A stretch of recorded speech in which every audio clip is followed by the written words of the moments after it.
Okay, let's discuss this now with Ulrich Brueckner, who's Professor for European Studies at Stanford University in Berlin. He actually joins me on the line from New York. Well, welcome to you, Professor. I just want to start by noting that Hungary's finance minister has said that Hungary is not going to give its approval to that final $50 billion G7 loan to Ukraine, a renewal of the aid that Europe gives to Ukraine until after the US presidential elections. He wants to wait and see, you know, where the land lies at that point. Is that why we're hearing von der Leyen launch this rhetorical attack on Viktor Orban?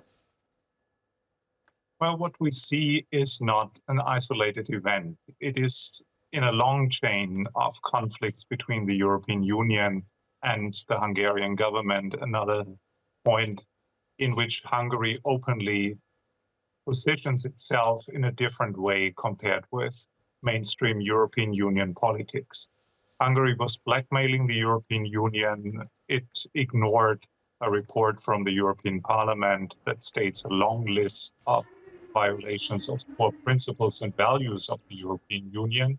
And it operates as if it is a country that speaks on behalf of the European Union without having a mandate.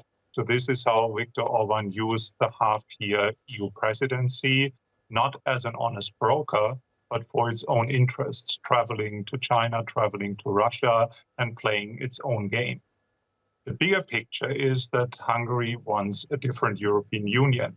And Orban plays according to populist playbooks, which need someone like the other, like the enemy that is acting against Hungarian interests. And he instrumentalized before the Commission President Juncker, now again Ursula von der Leyen.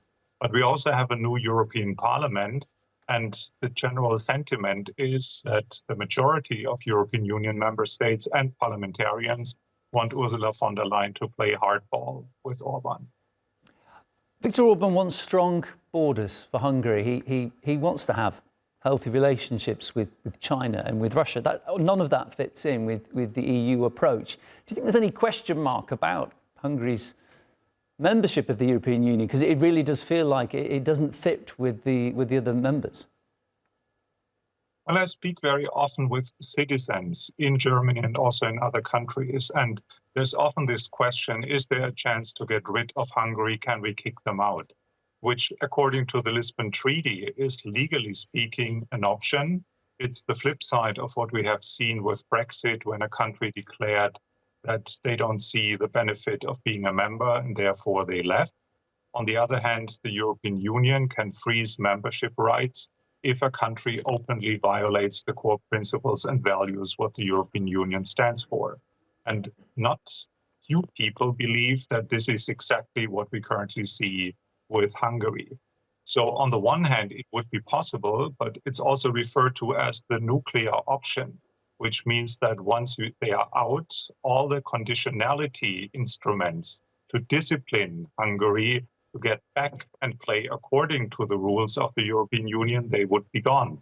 And Hungary is still a member of the is still in Europe and is surrounded by European Union member states. So it is a question whether it makes things better, not only for the European Union, but also for the people in Hungary who would rather want to see a Hungary that is moving back to the family of European Union member states. Ulrich, thanks so much for your time. I've been speaking to Professor Ulrich Brueckner, Professor of European Studies at Stanford University in Berlin.